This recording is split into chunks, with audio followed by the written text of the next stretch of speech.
পাকিস্তানের গোয়েন্দা সংস্থা ইন্টার সার্ভিস ইন্টেলিজেন্স বা আইএসআই এর মূল দায়িত্ব পাকিস্তানের সশস্ত্র বাহিনীর নিরাপত্তা নিশ্চিত করা।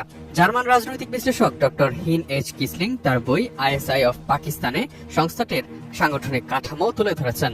সংস্থাটিতে সামরিক কর্মকর্তাদের পাশাপাশি কাজ করে থাকেন প্রচুর বেসামরিক কর্মকর্তাও, যদিও তাদের উচ্চ পদে দেখা যায় না। সামরিক কর্মকর্তাদের মধ্যে আবার আধিপত্য বিস্তার করে থাকেন বেশিরভাগ সেনাবাহিনীর কর্মকর্তারা, যদিও এতে বিমান ও নৌবাহিনীর কর্মকর্তারাও কাজ করেন। আইএসআই এর মহাপরিচালকই বিদেশি গুপ্তচর সংস্থাসমূহ এবং ইসলামাবাদের দূতাবাসগুলোতে নিযুক্ত সামরিক অ্যাটাশেদের সঙ্গে যোগাযোগের মূল মাধ্যম হিসেবে কাজ করে থাকেন। একইভাবে তিনি পর্দার আড়ালে থেকেই পাকিস্তানের প্রধানমন্ত্রীর গোয়েন্দা বিষয়ক প্রধান উপদেষ্টা হিসেবেও কাজ করে থাকেন।